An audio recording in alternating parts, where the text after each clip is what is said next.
Hey there, Shalko here. Have you ever had your worst nightmare come true only to have it turn out to be kind of the best thing ever? One day I was at work and I was rushing to get to my one-on-one with my supervisor, and things had been really challenging, not just at work, but at home. My sweetheart had recently been diagnosed with cancer, and so I was being a care provider, helping her process the feelings and emotions that came along with that, which are a lot. And I was getting weird assignments at work. So they were having me like photograph the whole old office without explanation. It's kind of my dream job, being a full-time in-house photographer with 401k and benefits for San Francisco's largest multifamily rental company. I wasn't sure if they wanted the best possible results or just the fastest turnaround. So I was putting in 110%, and who knows? I had a great rapport with my supervisor, who was the marketing director. He was 7 foot tall, 300 pounds, loved noodles, kind of like Kung Fu Panda. I am the Dragon Warrior.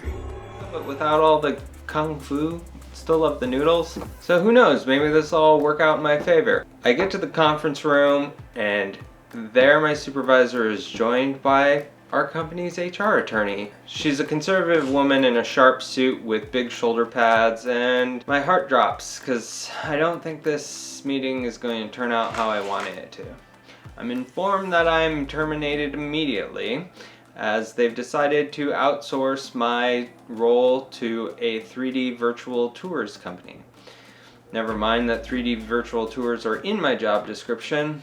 I probably didn't think of that at the time. I just asked, how long will my medical benefits last? And will I get a severance? And will I qualify for unemployment? I'm in shock as I gather my desk into a banker's box, quietly say goodbye to my coworkers who I'd grown so fond of over the last 2 years, and go home. On the plus side, my schedule is now immediately more flexible for going with my sweetheart to her oncologist and other medical appointments. But looking for work is a full-time job. It's more than a full-time job, if we're gonna be honest. I was inspired by Casey Neistat and Max Joseph's Do What You Can't video to make films. Keep your head down, follow the rules, do as you're told, play it safe. Wait your turn, ask permission, learn to compromise. This is terrible advice. Do what you can't. It was the first time I heard that being a YouTuber was even a thing. I took half my severance and invested it into video equipment. I took the other half and tucked it away into savings. And that is how I started this channel. I started making videos, and to be honest, they weren't as good as I wanted them to be, but if you want to be good at anything, you have to give yourself space to learn and grow. I discovered I can use the California Training Benefits Program to go back to school and get an edge in my career by gaining skills, so I started taking video classes at City College, San Francisco. At the same time, I get an opportunity from Burning Man to make videos for them. Today, we're going to be raising the man.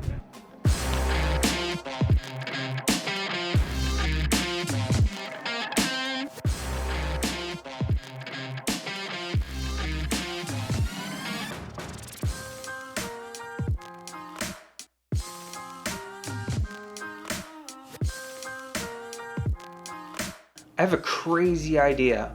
What if I could get paid unemployment to go back to school and make videos about Burning Man? So I asked. I got approval from my teachers to work remotely and from my film instructor to incorporate these films about Burning Man into the assignments we were doing for class. Yep, I attended a full semester of classes while building and attending Burning Man. Not something I recommend unless you really want to challenge yourself, but I did it. And these weren't just easy credits either where you got like a free pass. These were like business professional development classes. What was I thinking? My sweetheart had her surgery and that all went well. And to this day, it hasn't come back. So I'm out there, I'm at Burning Man, and I'm making these videos, and it's freaking hard. I'm like a one-man crew, run and gun. I've never done this before.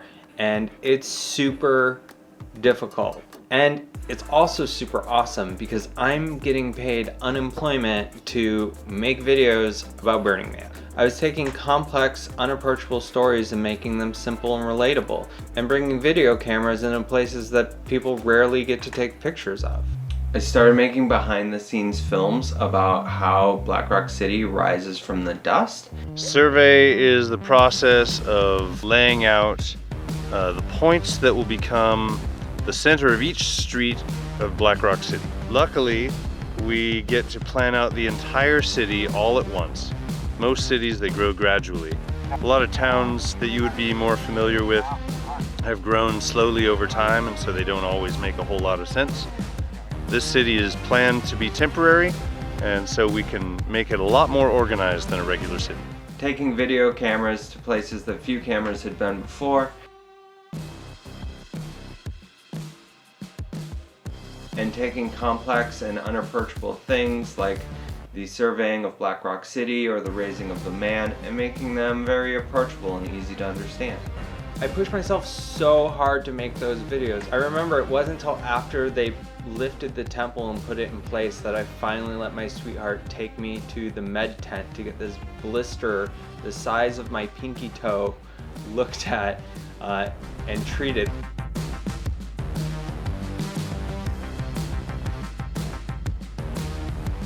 They were so impressed by the sheer size of it that they brought in all of the different medics to come look at it.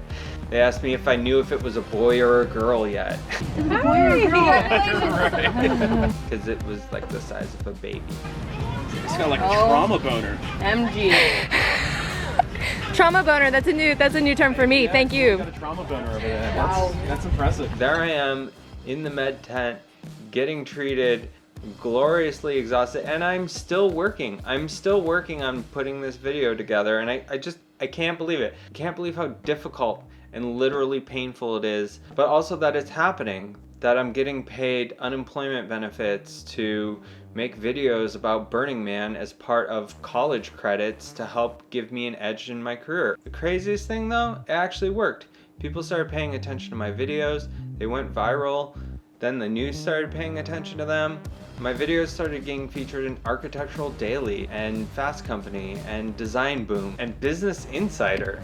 I never would have had that opportunity, the time, the equipment to do it if I hadn't been laid off, if I was stuck realizing someone else's dream of renting apartments for as much money as possible. Never work for other people at what you do. Always remember that the reason that you initially started working was that there was something inside yourself that you felt that if you could manifest it in some way, you would understand more about yourself and how you coexist with the rest of society. I think it's terribly dangerous for an artist to fulfill other people's expectations. I think they generally produce their worst work when they do that. Instead, I forged my own path, I hit new heights, and I got recognition for the work I was doing. People started asking me to make films for them, and I started Shalco Studios. Started working with companies like Google, Facebook, Instagram. About the buttons and everything's happening. Wow! Now I was working with big name brands, companies I admired, doing work I was passionate about. It was a dream come true from what I thought was a nightmare. Because you know what? Uncertainty can be really scary.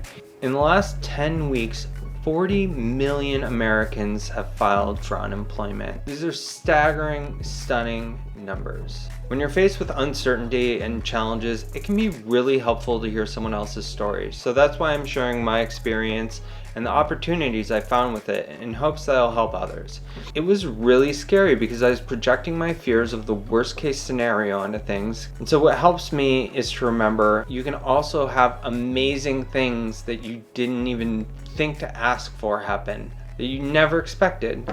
Presented with the choices A, B, and C, I said, can I do D? And I was given the go ahead to run with it. So I did. I forged my own path, and the challenges I faced were some of the hardest that I've ever encountered, but they also got me to where I am today, making work that I'm passionate about with companies that I admire. So I hope you found this useful. If you know somebody who could benefit from this story, please share it with them. If you enjoyed it, I hope you smash that like button, or not, it's your life. Subscribe for notifications for future videos, and I'll see you in the next one. Be well, take care of yourselves.